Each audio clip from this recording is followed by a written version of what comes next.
دیا voice channel کے پیارے ناظرین، السلام علیکم۔ تم نہیں جانتی سہاگ رات میں کیا ہوتا ہے، اماں نے بتایا نہیں شوہر کیا کرتا ہے۔ 16 سال کی عمر میں دلہن بنی ہوئی بہت پیاری لگ رہی تھی۔ کہنے لگی مجھے سب پتہ ہے، آپ میرا گھونگھٹ اٹھا کر مجھے تحفہ دیں گے، پھر دودھ پی کر سو جائیں گے۔ وہ معصومیت سے بولی تمہیں کچھ نہیں معلوم، چلو جلدی سے اپنا لہنگا اتارو، میں بتاتا ہوں۔ پھر وہ چیخنے لگی۔ میری سہاگ رات تھی اور ابھی مجھے کمرے میں گئے ہوئے آدھا گھنٹہ ہوا تھا کہ ایسا لگتا تھا کہ گھر میں جتنے بھی رشتہ دار موجود تھے ان سب نے مل کر میرے کمرے کا دروازہ بجانا شروع کر دیا تھا، اور اس کی وجہ تھی میری بیوی۔ اس نے ایسی ایسی چیخیں ماری کہ سب لوگ میرے دروازے کو مل کر بجا رہے تھے اور ایسا لگتا تھا کہ ابھی دروازہ ٹوٹ جائے گا۔ جیسے ہی دروازہ کھلا میری ماں نے میرے منہ پر تھپڑ دے مارا۔ میں نے لائٹ آن کی اور کہا ایسا بھی کیا ہو گیا؟ تو انہوں نے کہا کہ ذرا پیچھے مڑ کر دیکھو۔ جب میں نے پیچھے مڑ کر دیکھا تو میرا دل بیٹھ گیا، کیونکہ میری دلہن کی وجہ سے سارا بستر۔ میرا نام سلمان ہے اور میں شہر میں رہتا تھا، یہیں پر کام کرتا تھا۔ میرا تعلق گاؤں سے تھا، لیکن بڑی مشکل سے گاؤں سے جان چھڑا کے نکلا تھا۔ اب شہر میں یہ پہلے پڑھائی کی اور جیسے ہی پڑھائی ختم کی تو یہ سوچ کر کہ واپس نہ جانا پڑے میں نے ادھر ہی نوکری بھی کر لی۔ 6-7 مہینے بعد اپنے ماں باپ سے ملنے جاتا تھا۔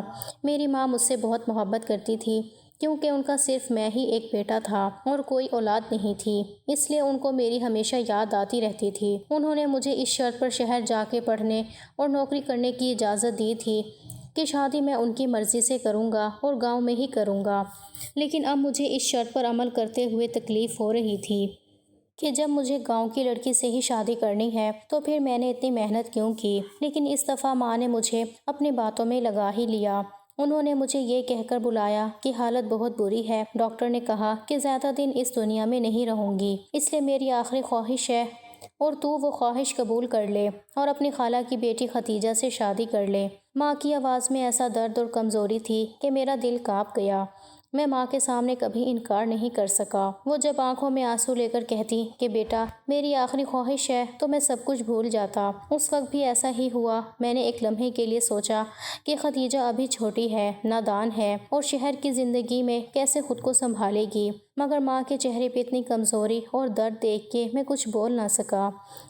اسی کمزور سانسوں میں انہوں نے سب کو بلایا اور کہا کہ جلدی نکاح کروا دو، کہیں دیر نہ ہو جائے۔ میں وہیں بیٹھا سب کچھ دیکھ رہا تھا۔ ایک مولوی کو بلایا گیا، گواہ آئے اور میری ماں کے بستر کے پاس ہی نکاح ہو گیا۔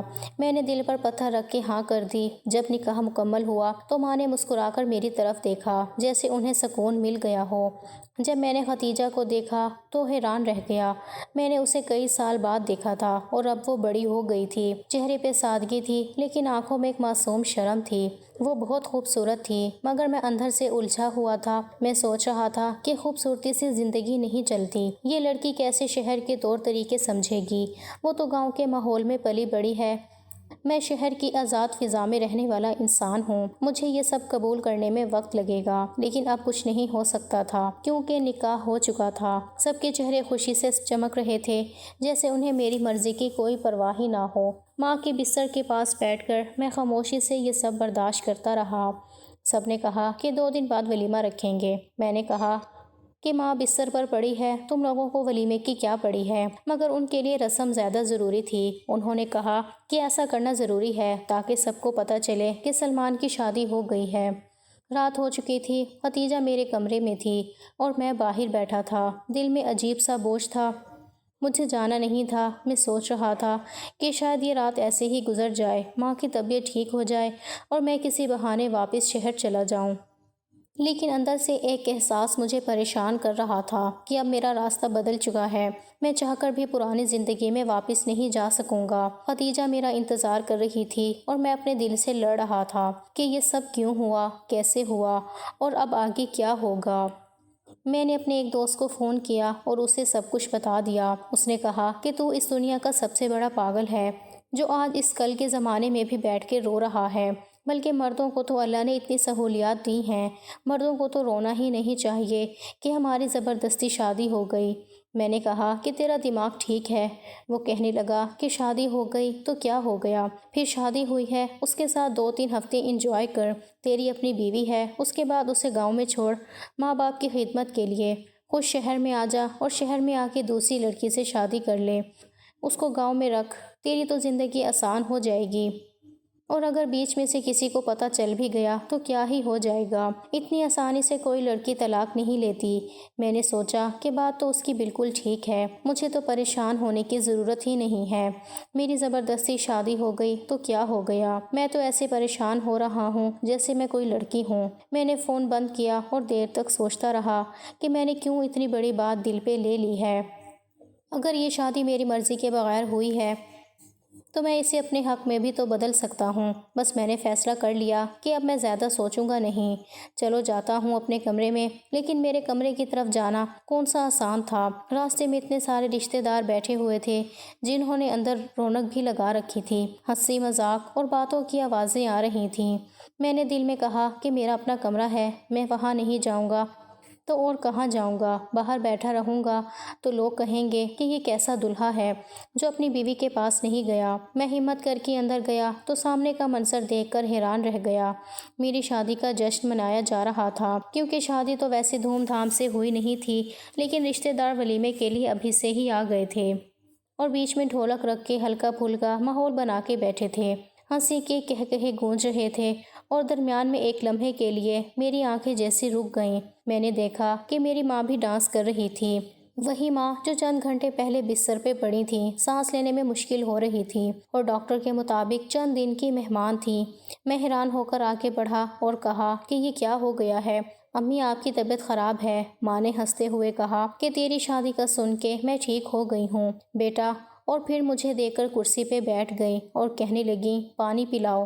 میں حیرت سے کھڑا رہا، دل میں ایک چبھن سی ہوئی۔ میں سمجھ گیا کہ یہ سب ان کی کارستانی تھی، انہوں نے جھوٹ بول کے جان بوجھ کر میری شادی کروائی ہے۔ یہ کوئی بیمار نہیں تھیں، لیکن اب ماں تھیں تو کیا بول سکتا تھا، ان کے چہرے پہ خوشی تھی اور میری زبان پہ خاموشی۔ میں نے دل میں کہا کہ ٹھیک ہے، جب انہوں نے میرے ساتھ ایسا کیا ہے تو میں بھی ایسا ہی کروں گا، میں بھی دوسری لڑکی سے شادی کر لوں گا اور اپنی زندگی اپنی مرضی سے گزاروں گا۔ میں نے ماں کی طرف دیکھا، وہ مجھے دیکھ کر مسکرا رہی تھیں جیسے انہیں اپنے مقصد میں کامیابی کا اطمینان ہو۔ انہوں نے کہا کہ جا بیٹا، کمرے میں چلا جا، اور یہ کہہ کر مجھے ایک سونے کی انگوٹھی دی اور بولی کہ یہ اپنی بیوی کو دے دینا، خوش ہو جائے گی۔ میں نے انگوٹھی ہاتھ میں لے لی اور دل ہی دل میں سوچا کہ اب میرے لیے یہ شادی بس ایک رسم رہ گئی ہے، ایک ایسا وعدہ جس کا کوئی مطلب نہیں۔ میں نے سوچ لیا کہ 2 ہفتے یہاں گزار کر میں شہر واپس چلا جاؤں گا اور پھر اپنی زندگی اپنی مرضی کے مطابق شروع کروں گا۔ میں کمرے میں گیا تو مجھے دیکھ کر میری بیوی گھونگھٹ نکال کر بیٹھ گئی، لیکن جب میں اس کے سامنے بیٹھا تو بستر پر مجھے کسی چیز کا شاپور نظر آیا۔ میں نے دیکھا تو وہ چاکلیٹ کا شاپور تھا۔ میں نے تھوڑا حیران ہو کر پوچھا کہ ختیجہ، چاکلیٹ تم کھا رہی تھی؟ وہ شرماتے ہوئے بولی ہاں، مجھے بھوک لگ رہی تھی اس لیے میں نے کھا لی۔ میں نے دل میں سوچا کہ یہ چاکلیٹ کھانے والی کم عمر نادان لڑکی مجھے کیوں مل گئی، وہ تو ابھی بچی ہی لگ رہی تھی۔ میں نے اپنے آپ سے کہا کہ یہ تو شہر کی زندگی کے قابل ہی نہیں ہے۔ پھر میں نے ہلکے سے لہجے میں کہا کہ اب میں تمہارا گھونگھٹ اٹھاؤں گا۔ اس نے نظریں نیچے کر کے جواب دیا ٹھیک ہے۔ میں نے آہستہ سے اس کا گھونگھٹ اٹھایا اور جیسے ہی اس کا چہرہ سامنے آیا تو میری نظریں ایک لمحے کے لیے ٹھہر گئیں۔ اس کے چہرے پر بلا کی معصومیت تھی، بڑی بڑی آنکھیں جن میں شرم اور ڈر دونوں کا رنگ تھا۔ میں نے جیب سے ماں کی دی ہوئی سونے کی انگوٹھی نکالی اور اسے منہ دکھائی کے طور پر دے دی۔ اس کے چہرے پر ایک ہلکی سی مسکراہٹ آئی، وہ خوش ہو گئی، لیکن اس کے بعد وہ میری شکل دیکھنے لگی جیسے کچھ کہنا چاہتی ہو۔ میں خاموش بیٹھا تھا، وہ بھی چپ تھی۔ کچھ دیر بعد میں نے کہا تمہیں پتہ ہے میاں بیوی شادی کی رات کیا کرتے ہیں؟ وہ سادہ لہجے میں بولی ہاں، آپ نے میرا گھونگھٹ اٹھایا، منہ دکھائی کا تحفہ دیا، اب آپ سو جائیں۔ میں نے اپنا سر پکڑ لیا۔ میں نے کہا تم مذاق کر رہی ہو، آج کل کوئی اتنا بھی کم عمر اور بے وقوف نہیں ہوتا جتنی تم لگ رہی ہو۔ تمہاری شادی ہو رہی تھی تو کیا کسی نے تمہیں کچھ نہیں بتایا؟ وہ بولی کہ کوئی تھا ہی نہیں بتانے والا تو پھر کون بتاتا؟ میں نے کہا ویسے تمہیں بتانا کیا تھا؟ وہ ایک لمحے کو چپ ہو گئی، پھر ہلکے سے بولی ہیلو جی، اور کچھ سوچ کر بولی کہ ہاں ایک اور کام ہے جو میاں بیوی دونوں مل کر کرتے ہیں۔ میں نے دلچسپی سے پوچھا کون سا کام؟ کس نے بتایا؟ وہ بولی مجھے میری ایک کزن نے بتایا۔ میں نے کہا اچھا کیا بتایا؟ تو وہ بولی میاں بیوی مل کر دودھ پیتے ہیں اور پھر سو جاتے ہیں۔ دیکھیے دودھ کا گلاس بھی پڑا ہے، آدھا آپ پی لیں آدھا میں پی لوں گی۔ میں اندر سے ہنس بھی رہا تھا اور غصہ بھی آ رہا تھا۔ مجھے یقین ہو گیا کہ یہ لڑکی واقعی بہت معصوم ہے، اسے کچھ پتہ ہی نہیں۔ میں نے سوچا کہ اب جو میرا دل چاہے گا میں وہی کروں گا۔ میں نے آہستہ سے جھک کر اس کے کان میں وہ بات کہی جو میں نے سوچ رکھی تھی، وہ بات جو اسے کسی اور سے سننی چاہیے تھی، لیکن میں نے خود بتا دی۔ وہ ایک دم حیران رہ گئی، اس کے چہرے پر خوف کی ایک لہر دوڑ گئی، اس کی آنکھیں کھل گئیں جیسے وہ میری بات سمجھ ہی نہ سکی ہو۔ میں نے اس کا ہاتھ پکڑا تو وہ پیچھے ہٹ گئی، اس کے لب کانپ رہے تھے اور وہ کچھ بول نہیں پا رہی تھی۔ کمرے میں خاموشی پھیل گئی، باہر سے شادی والے گانوں کی ہلکی آواز آ رہی تھی، لیکن اندر کا ماحول ایک دم سنجیدہ ہو چکا تھا۔ وہ کپکپا رہی تھی۔ میں نے کہا ڈرو مت، میں تمہیں کچھ نہیں کہوں گا، مگر وہ بار بار کہہ رہی تھی کہ مجھے جانے دو، مجھے ڈر لگ رہا ہے۔ میں نے اسے سمجھانے کی کوشش کی مگر اس کی حالت اور خراب ہوتی جا رہی تھی۔ وہ رونے لگی، اس کے آنسو گالوں پر بہنے لگے۔ میں نے اسے تھوڑا دلاسا دینے کی کوشش کی لیکن اس کے چہرے پر عجیب سا خوف طاری تھا۔ ابھی رات کا کچھ ہی حصہ گزرا تھا، صبح ہونے میں وقت تھا کہ اچانک گھر میں موجود عورتوں نے دروازہ بجانا شروع کر دیا۔ زور زور سے آوازیں آنے لگیں، دروازہ کھولو دروازہ کھولو۔ کیا ہو گیا؟ میں حیران رہ گیا۔ میں سمجھ نہیں پا رہا تھا کہ وہ لوگ کیوں چیخ رہے ہیں۔ خدیجہ زور زور سے چیخ رہی تھی، اس کی آواز باہر تک جا رہی تھی جیسے کسی نے اسے بہت ڈرا دیا ہو یا اسے کوئی تکلیف ہو۔ میں غصے سے اٹھا، دروازہ کھولا تو سامنے میری ماں کھڑی تھی، ان کے ساتھ کئی عورتیں تھیں۔ وہ بولی کہ پاگل ہو گیا ہے کیا؟ اس لڑکی کی آوازیں کیوں باہر تک آ رہی ہیں؟ میں نے کہا مجھے کیا پتا، آپ نے اسے میرے متھے لگایا ہے۔ ماں نے سخت نظروں سے مجھے دیکھا اور بولی کہ اندر جا کے دیکھو کیا ہوا ہے۔ میں نے جلدی سے کمرے کی لائٹ آن کی تو منظر ایسا تھا کہ نہ صرف میں بلکہ وہ ساری عورتیں بھی حیران رہ گئیں۔ خدیجہ بستر پر گری ہوئی تھی، اس کے چہرے کا رنگ اڑ چکا تھا، وہ ہل بھی نہیں پا رہی تھی اور اس کے کپڑوں پر کچھ عجیب سے نشانات تھے۔ میں آگے بڑھا مگر وہ بے ہوش تھی۔ سب عورتیں ایک ساتھ چیخنے لگی۔ ماں نے جلدی سے کہا کہ گاڑی نکالو، اسے فوراً ہسپتال لے جانا ہے۔ سب نے گھبراہٹ میں دوڑ دھوپ شروع کر دی، کوئی پانی لا رہا تھا، کوئی خدیجہ کا ہاتھ پکڑ کر اس کے منہ پر پھونک مار رہا تھا اور کچھ لمحوں بعد گاڑی باہر نکالی گئی تاکہ خدیجہ کو ہسپتال پہنچایا جائے۔ بس اس کے بعد کیا ہونا تھا، وہی رسوائی اور بے عزتی جو ختم ہونے کا نام ہی نہیں لے رہی تھی۔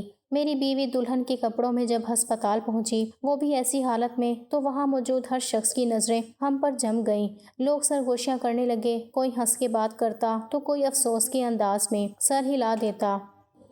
ہر ایک کے چہرے پر سوال تھا اور سب سے زیادہ برا مجھے ہی سمجھا جا رہا تھا، جیسے سارا قصور میرا ہی ہو۔ ڈاکٹر نے بھی باتیں سنائیں، کہنے لگا کہ لڑکی کی عمر کم ہے، تمہیں خیال نہیں آیا؟ نرسوں کی نظریں بھی عجیب سی تھیں، جیسے وہ اندر سے مجھے مجرم سمجھ رہی ہوں۔ وہ آپس میں آہستہ آہستہ کچھ کہہ کر ہنس بھی رہی تھیں۔ میں زمین میں گڑتا جا رہا تھا، دل میں ایک ہی سوال گونج رہا تھا کہ آخر میں نے ایسا کیا کیا ہے جو مجھ پر سب الزام لگا رہے ہیں۔ خدیجہ کی حالت واقعی خراب تھی۔ ڈاکٹر نے کہا کہ خون کافی بہہ گیا ہے، ٹانکے لگانے پڑیں گے۔ یہ سن کر تو سب کے رنگ اڑ گئے، ماں بھی گھبرا گئی اور باقی رشتہ دار ایک دوسرے کو دیکھنے لگے کہ یہ آخر ہوا کیا ہے۔ میں خاموش کھڑا تھا، ماں میری طرف ایسے دیکھ رہی تھی جیسے سارا الزام مجھ پر ہی آتا ہو۔ میں نے کہا اگر ایسا تھا تو اسے بتانا چاہیے تھا، یہ چپ کیوں رہی، اس نے کچھ کہا کیوں نہیں؟ ماں بولی کہ وہ تم سے ڈر گئی ہوگی، تم نے اپنی عمر دیکھی ہے، اس کی عمر دیکھی ہے، تمہیں خیال نہیں آیا کہ وہ بچی ہے۔ میں حیران رہ گیا کہ ماں اب خود اپنے کیے سے مکر رہی ہے اور مجھ پہ الزام ڈال رہی ہے۔ ماں کی بات سنتے ہی باقی رشتہ دار بھی میرے خلاف ہو گئے۔ سب کہنے لگے کہ سلمان کو شرم آنی چاہیے، اتنی کم عمر لڑکی کے ساتھ ایسا سلوک کوئی کرتا ہے۔ میں نے صفائی دینے کی کوشش کی مگر کسی نے میری بات نہیں سنی۔ میرے بابا چپ تھے، وہ ایک لفظ بھی نہیں بول رہے تھے۔ ان کی خاموشی میرے لیے سب سے زیادہ تکلیف دہ تھی۔ میں جانتا تھا کہ وہ مجھ پر یقین رکھتے ہیں مگر ان کی خاموشی بھی جیسے میرے خلاف گواہی دے رہی تھی۔ ہسپتال کے کمرے میں ماحول بہت بھاری تھا۔ ڈاکٹر نے جب بتایا کہ خدیجہ کو ابھی 2 دن یہاں رکنا پڑے گا تو سب کے چہرے اڑ گئے۔ رات ہم سب ہسپتال ہی میں رہے، کسی کو نیند نہیں آئی۔ اگلے دن شام کو ختیجہ کو چھٹی ملی، مگر ڈاکٹر نے کہا کہ بہت خیال رکھنا ہے اور اس کے خاوند سے کہیں کہ وہ کچھ دن اس سے دور رہے۔ یہ سن کر سب نے ایک دوسرے کو دیکھا اور خاموش ہو گئے۔ جب ہم گھر واپس آئے تو سب تھکے ہوئے تھے۔ ختیجہ کو کمرے میں لٹا دیا گیا، ماں اس کے پاس بیٹھ گئی۔ میں بیٹھک میں جا کر بیٹھ گیا۔ مجھے لگا کہ اب بابا آئیں گے اور میری سخت کلاس لگائیں گے۔ میرا دل دھک دھک کر رہا تھا۔ میں نے سوچ لیا تھا کہ اگر انہوں نے کچھ کہا تو میں سچ بتا دوں گا کہ اصل قصور کس کا ہے۔ تھوڑی دیر بعد بابا آئے۔ ان کے چہرے پر غصہ نہیں بلکہ اداسی تھی۔ وہ آ کر میرے سامنے بیٹھ گئے، پھر انہوں نے ماں کو بھی وہاں بلایا۔ ماں آ کر آہستہ سے بیٹھ گئی۔ بابا نے گہری سانس لی اور کہنے لگے، سلمان، میں جانتا ہوں کہ تم پر جو الزام لگایا جا رہا ہے وہ سچ نہیں ہے، تم نے کچھ غلط نہیں کیا، لیکن اب جو بات میں بتانے والا ہوں وہ تمہیں حیران کر دے گی۔ میں نے ان کے چہرے کی طرف دیکھا۔ وہ بولے کہ تمہاری ماں نے بیماری کا ناٹک کیا تاکہ تمہاری شادی کروا سکے۔ میں اسے روکتا رہا۔ میں نے کہا کہ اگر بیٹے کو پتہ چل گیا تو وہ ساری زندگی تم پر بھروسہ نہیں کرے گا، لیکن یہ نہیں مانی۔ یہ بستر پر پڑی ہوئی تھی، اسے کچھ نہیں ہوا تھا، صرف بلڈ پریشر ہائی ہوا تھا اور چکر آئے تھے۔ اور وہیں سے اس کو خیال آیا کہ یہ موقع اچھا ہے۔ اس نے سارا تماشا خود لگوایا۔ میں حیرت سے انہیں دیکھتا رہا۔ میرے دل میں جیسے آگ سی لگ گئی۔ بابا بولے کہ یہ جو تمہیں کہہ رہی تھی کہ تمہیں عقل کرنی چاہیے، سب سے پہلے تو اسے خود عقل کرنی چاہیے تھی۔ 30 سال کے مرد کے ساتھ آدھی عمر کی لڑکی کی شادی کروا رہی ہے تو یہ ہونا ہی تھا۔ ماں کا چہرہ جھک گیا۔ بابا بولے کہ ماں کو اپنی بہن سے کچھ زیادہ ہی محبت تھی، اسی لیے اس نے اس کی بیٹی کا رشتہ تیرے لیے مانگ لیا تھا اور کسی کی نہیں سنی۔ میں خاموش بیٹھا تھا۔ میری آنکھوں کے سامنے وہ تمام منظر گھومنے لگے۔ جب ماں نے بیماری کا بہانہ کیا، جب نکاح کے وقت اس کی آنکھوں میں آنسو تھے، جب میں نے سمجھا کہ وہ مرنے والی ہیں۔ ماں اب میرے سامنے واقعی شرمندہ ہو چکی تھیں۔ ان کے چہرے پر شرمندگی صاف نظر آ رہی تھی، لیکن وہ میری ماں تھی، میں ان سے کچھ نہیں کہہ سکتا تھا۔ بابا نے مگر ان سے خوب بات کی۔ انہوں نے کہا کہ اب اپنی بہو کے دل میں جو بدگمانی پیدا ہو چکی ہے وہ تم نے ہی نکالنی ہے۔ اسے خود بتاؤ کہ سلمان کا اس سب میں کوئی قصور نہیں تھا۔ اگر یہ تمہارے بنائے ہوئے فیصلے نہ ہوتے تو آج یہ سب کبھی نہ ہوتا۔ ماں نے آہستہ سے سر ہلایا اور ان کی آنکھوں سے آنسو بہنے لگے۔ بابا اٹھ کر چلے گئے اور میں خاموشی سے بیٹھا سوچتا رہا کہ ایک ماں کی ضد نے نہ صرف میری زندگی بلکہ ایک معصوم لڑکی کی زندگی بھی برباد کر دی ہے۔ میں نے اپنی ماں سے کہا کہ میں شہر جا رہا ہوں اور میں وہیں پہ رہوں گا، کیونکہ ویسے بھی میری نوکری وہاں ہے اور میں چھٹیاں نہیں کر سکتا۔ باقی آپ نے جو کچھ بھی کیا، اب یہ آپ کی ذمہ داری ہے کہ آپ اس کو کیسے سنبھالتی ہیں۔ میں تو اس لڑکی کے سامنے منہ دکھانے کے قابل بھی نہیں رہا۔ وہ کیا سوچتی ہوگی میرے بارے میں۔ میں بنا ختیجہ سے ملے واپس شہر چلا گیا اور میرے اندر ایک عجیب سا بوجھ تھا جو دن رات میرے سینے پہ بیٹھا رہتا تھا۔ میں نے کوشش کی کہ خود کو کام میں مصروف رکھوں تاکہ دماغ ادھر ادھر نہ بھٹکے، لیکن ہر بار ختیجہ کی شکل میری آنکھوں کے سامنے آ جاتی تھی۔ وہ پہلی رات، وہ چیخیں، وہ سب کچھ جو ہوا تھا وہ سب میں بھول نہیں پایا تھا۔ میں نے اپنے بابا سے صرف فون پر 2-3 بار بات کی، وہ بھی بس خیریت پوچھنے تک محدود تھی۔ ان کے لہجے میں وہ گرم جوشی نہیں رہی تھی جو پہلے تھی، جیسے انہیں مجھ پر افسوس ہو یا شاید شرمندگی ہو، لیکن انہوں نے کچھ کہا نہیں۔ میں نے بھی ان سے زیادہ بات نہیں کی۔ وہ لوگ فون کرتے تو میں کوئی بہانہ بنا دیتا کہ میں مصروف ہوں یا میٹنگ میں ہوں۔ پھر میں نے آہستہ آہستہ فون اٹھانا ہی بند کر دیا۔ میرے دوست کی بات میرے دماغ میں رہ گئی تھی کہ زندگی آگے بڑھاؤ اور ماضی کو بھول جاؤ۔ اسی جگہ جہاں میں نوکری کرتا تھا وہاں ایک لڑکی سونیا کام کرتی تھی۔ وہ بہت خوش مزاج تھی اور اس کی باتوں میں ایک کشش تھی۔ اس کا ہنسنا بولنا مجھے اچھا لگنے لگا تھا۔ میں اس سے باتیں کرنے لگا اور کچھ ہی دنوں میں ہم ایک دوسرے کے قریب آ گئے۔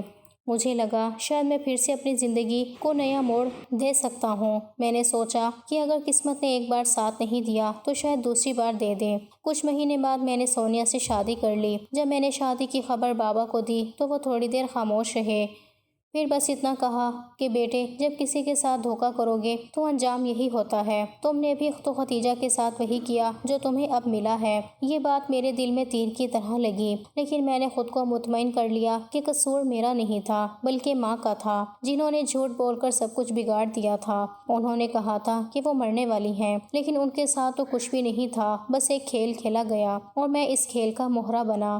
شادی کے بعد شروع کے 7-8 مہینے بہت اچھے گزرے۔ سونیا بہت پیار سے رہتی تھی۔ ہم دونوں ہر چھٹی پر باہر جاتے، کھانا کھاتے، ہنستے کھیلتے، لیکن آہستہ آہستہ حالات بدلنے لگے۔ ہم دونوں کی نوکریاں تھیں اور گھر کا کوئی کام نہیں ہو پاتا تھا۔ میں اسے کہتا تھا کہ گھر کے کام کر لیا کرو تو وہ صاف انکار کر دیتی کہ میں نوکرانی نہیں ہوں، اگر ضرورت ہے تو نوکرانی رکھ لو۔ میں کہتا تھا کہ نوکرانی رکھنے کے پیسے میرے پاس نہیں ہیں، تو وہ کہتی کہ پھر تمہیں ضرورت ہے، مجھے نہیں۔ یہی باتیں جھگڑوں میں بدل گئیں۔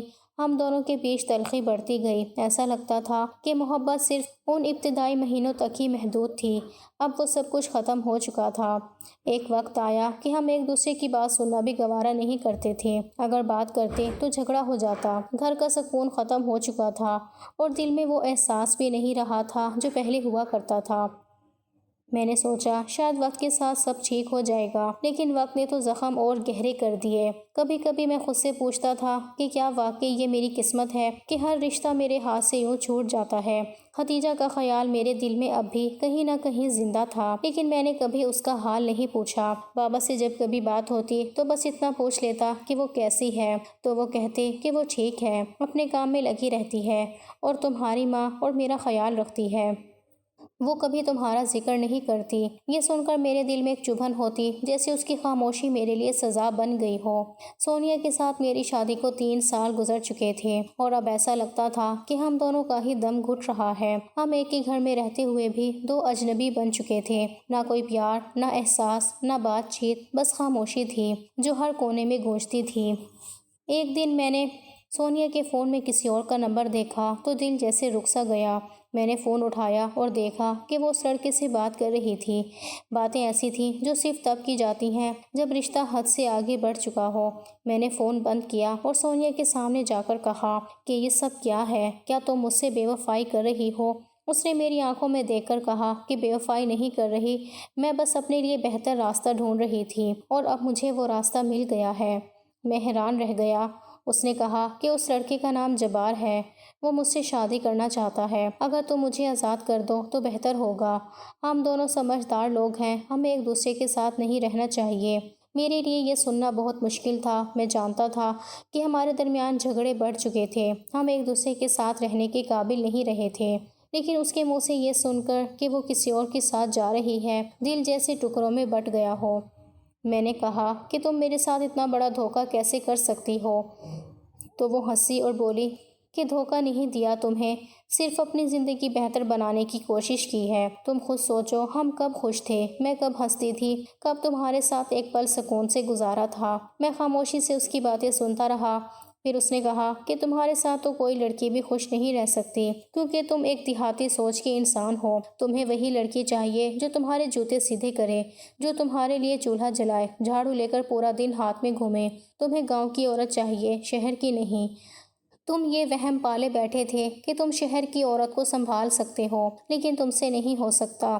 اب بہتر یہی ہے کہ تم واپس اپنی پہلی بیوی کے پاس چلے جاؤ، وہ بھی جوان ہو چکی ہوگی۔ اس کی یہ بات میرے دل میں زہر کی طرح اتری۔ مجھے لگا جیسے وہ میری مردانگی کا مذاق اڑا رہی ہو۔ میں نے غصے میں آ کر وہیں کھڑے کھڑے کہا کہ ٹھیک ہے سونیا، آج کے بعد ہمارا کوئی رشتہ نہیں، تم آزاد ہو، طلاق تمہیں دے دی۔ وہ جیسی اسی لمحے کے انتظار میں تھی، نہ اس نے روکا نہ روئی، بلکہ چہرے پر ایک عجیب سا اطمینان تھا۔ وہ بولی چلو اچھا ہے، معاملہ جلدی ختم ہو گیا۔ میں واقعی حیران رہ گیا تھا، کیونکہ میں نے سوچا تھا وہ روئے گی، منت کرے گی یا کچھ تو کہے گی، لیکن اس نے ایسی بات کی جیسے اسے خوشی ہو۔ 2 دن کے اندر اندر اس نے اپنا سارا سامان باندھا اور میرے فلیٹ سے چلی گئی۔ میں وہاں اکیلا رہ گیا اور راتوں کو جاگتا رہا۔ اس کے الفاظ میرے ذہن میں گونجتے رہے کہ تم گاؤں کی لڑکی کے قابل ہو، تمہیں وہی عورت چاہیے جو تمہارا گھر سنبھال سکے، تمہارے جوتے سیدھے کرے۔ میں نے پہلے ان الفاظ پر غصہ کیا، لیکن وقت گزرنے کے ساتھ سوچا تو محسوس کیا کہ شاید وہ ٹھیک کہہ گئی تھی۔ میں خود ایک دیہاتی ماحول میں پلا بڑا تھا، میں سادہ زندگی کا عادی تھا، نہ بڑے شہر کے انداز مجھ سے جچتے تھے، نہ ایسی عورت جو خود کو مجھ سے بہتر سمجھے۔ مجھے احساس ہونے لگا کہ مجھے واقعی ایک ایسی عورت چاہیے تھی جو میرے ساتھ زندگی گزارنے کا حوصلہ رکھتی ہو، جو گھر بسائے، نہ کہ ہر وقت مقابلہ کرے۔ میں نے دل میں سوچا کہ اگر میں نے خدیجہ کے ساتھ انصاف کیا ہوتا تو شاید آج یہ دن نہ دیکھنا پڑتا، لیکن اب سوال یہ تھا کہ کیا خدیجہ مجھے قبول کرے گی، جسے میں نے 4 سال سے پوچھا تک نہیں تھا۔ میں نے فیصلہ کیا کہ میں گاؤں جاؤں گا اور سب کچھ صاف صاف بتا دوں گا۔ میں اپنے گھر پہنچا تو بابا اور ماں دونوں بہت خوش ہوئے۔ مجھے دیکھ کر ان کی آنکھوں میں چمک تھی۔ ماں کے چہرے پر اب بھی شرمندگی کی لکیریں تھیں، جیسے ان کے دل میں اب بھی پچھتاوا زندہ ہو۔ میں نے آگے بڑھ کر ان کے پاؤں چھوئے اور کہا کہ میں سب کچھ بھول گیا ہوں، اب کچھ نہیں سوچتا۔ میں نے انہیں بتایا کہ میری دوسری شادی بھی ختم ہو گئی ہے، سونیا نے مجھے چھوڑ دیا ہے اور میں نے اسے طلاق دے دی ہے۔ ماں نے میری بات سنی اور چپ رہی، ان کی آنکھوں میں نمی تھی۔ بابا نے آہستہ سے کہا کہ بیٹے، ختیجہ کمرے میں ہے، تجھے آتا دیکھ کر وہ اندر چلی گئی ہے، شاید وہ نہیں جانتی کہ کیا رد عمل دینا چاہیے۔ میں نے کہا کہ کوئی بات نہیں بابا، میں جانتا ہوں میں نے اس کے ساتھ بہت زیادتی کی ہے، لیکن اب میں اس سے بات کرنا چاہتا ہوں، جو بھی ہوگا برداشت کر لوں گا۔ بابا نے سر ہلایا اور کہا جا بیٹے، اس سے جا کر بات کر، شاید اب بھی سب کچھ ٹھیک ہو جائے۔ میں کمرے میں گیا تو ختیجہ کھڑکی کے پاس کھڑی تھی، اس کا منہ دوسری طرف تھا۔ میں نے قدم آہستہ آہستہ رکھے، دل جیسے سینے میں دھڑک نہیں رہا تھا بلکہ بج رہا تھا۔ وہ بالکل خاموش تھی۔ میں نے محسوس کیا کہ شاید وہ مجھ سے ناراض ہے۔ اس کے کندھے ہلکے ہلکے کانپ رہے تھے، جیسے وہ اپنے آنسو روکنے کی کوشش کر رہی ہو۔ میں تھوڑا اور قریب گیا اور دھیرے سے کہا ختیجہ، مجھے معاف کر دو، میں بہت برا آدمی ہوں۔ میں نے 4 سال کسی اور عورت کے ساتھ گزارے ہیں، میں نے تمہیں بھلا دیا، تمہارا حق چھین لیا۔ میں اپنی کمزوریوں کے ساتھ تمہارے سامنے کھڑا ہوں، لیکن آج تمہیں یہی کہنے آیا ہوں کہ یا تو تم مجھے معاف کر دو اور میرے ساتھ اپنی باقی کی زندگی گزار لو، یا پھر میں تمہیں آزاد کر دیتا ہوں۔ تمہیں میرے نام پر بیٹھے رہنے کی کوئی ضرورت نہیں ہے۔ میں خاموشی سے اس کے جواب کا انتظار کرتا رہا، پھر آہستہ آہستہ اس نے پلٹ کر میری طرف دیکھا تو میں حیران رہ گیا۔ وہ بدل چکی تھی، اس کے چہرے پہ اب وہ معصومیت نہیں بلکہ ایک گہری سنجیدگی تھی۔ آنکھوں میں آنسو تھے لیکن چہرے پر ایک نرمی تھی، جیسے برسوں کا صبر اور انتظار ایک لمحے میں ظاہر ہو گیا ہو۔ وہ پہلے سے زیادہ خوبصورت لگ رہی تھی، ایک مکمل عورت، ایک مکمل بیوی کی طرح۔ اس کے لمبے بال کندھوں پر بکھرے تھے، اس کی آنکھوں میں چمک تھی جو دکھ اور پیار دونوں سے بھری تھی۔ میں اسے دیکھتا رہا اور دل میں ایک ہی خیال آیا کہ میں نے اس عورت کے ساتھ بہت زیادتی کی ہے۔ میں نے اس کا انتظار، اس کی تنہائی، اس کا دکھ کچھ بھی نہیں سوچا۔ میں نے کہا ختیجہ، تم 4 سال میرا انتظار کیوں کرتی رہی؟ تم نے تو کہہ دیا ہوتا کہ میں لوٹ کے نہ آؤں۔